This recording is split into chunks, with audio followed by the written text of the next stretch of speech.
You believe your focus is a matter of willpower, but neuroscience proves you're wrong.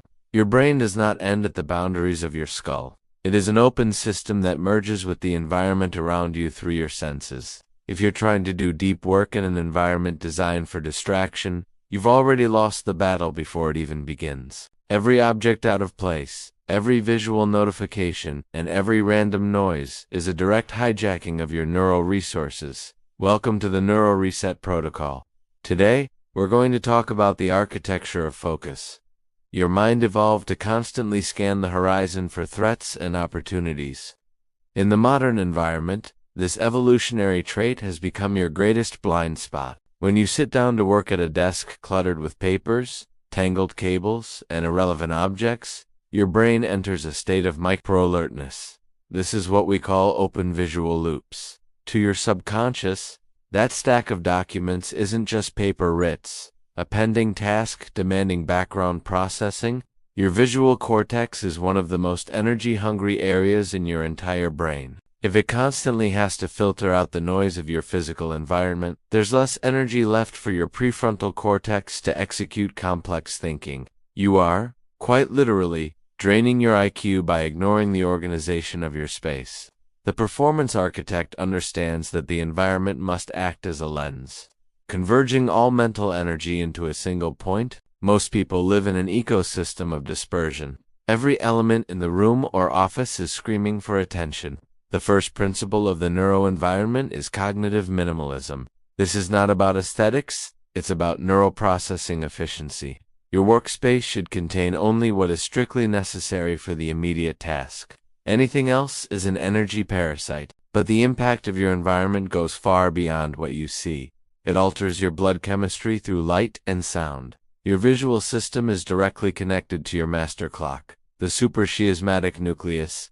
If your workspace is flooded with dim, diffuse lighting, your brain receives conflicting signals. It doesn't know whether it should be in a state of high alert or rest mode. Poor lighting causes a silent neural fatigue that you mistake for a lack of talent.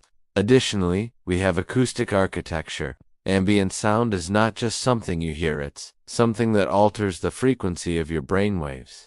Intermittent noises, such as phone notifications, cause spikes in cortisol that fragment your attention. Once your focus is broken, your brain takes, on average, 23 minutes to return to its original state of flow. Multiply that by 10 daily interruptions, and you'll see why your productivity is only a fraction of your potential. You don't need more time, you need an inviolable sanctuary, a space where the friction between your intention and your action is reduced to zero. If you have to spend mental energy just to begin working, you've already spent what should have been used to create. The protocol demands that you stop being a passive inhabitant of your space and become the designer of your performance.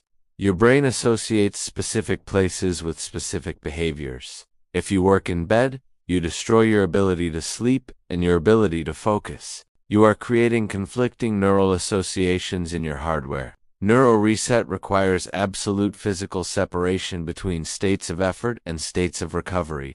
Light is not just something that allows you to see. It is a biochemical switch that directly controls your productivity, alertness, and cognitive precision. Your brain doesn't interpret light passively, it decodes it as information. It uses light to determine how awake you should feel and how much energy should be allocated to focus and execution. During deep work, you need cold, high-intensity light, especially light rich in blue wavelengths. This frequency suppresses melatonin and stimulates dopamine and norepinephrine, the neurochemicals responsible for motivation, alertness, and sustained attention. In simple terms, it tells your brain, the hunt is on. Position your workspace near a window whenever possible. Natural light is the strongest biological signal for alertness and helps regulate your circadian rhythm.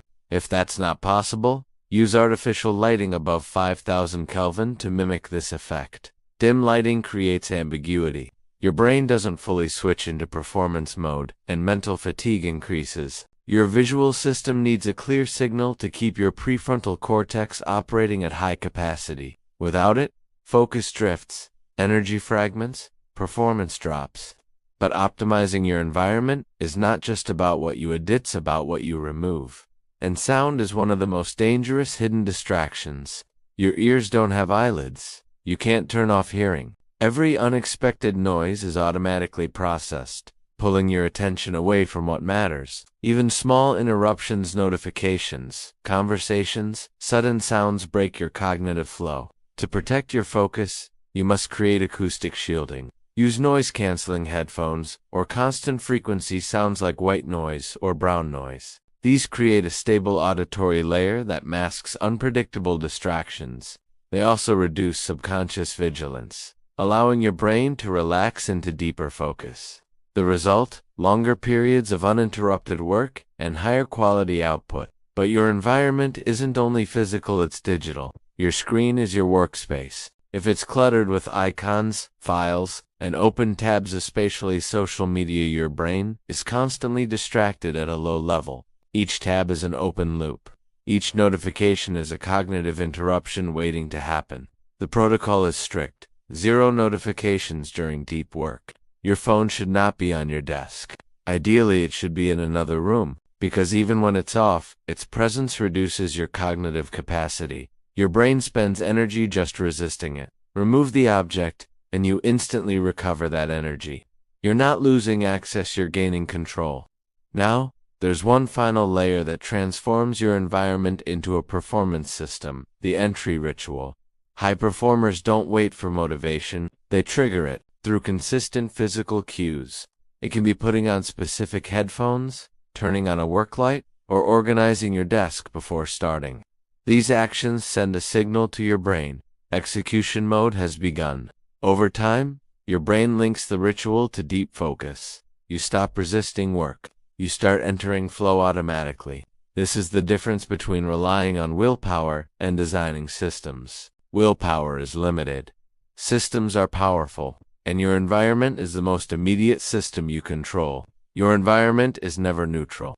It is either shaping your focus or destroying it. A poor environment creates distraction, shallow thinking, and inconsistency.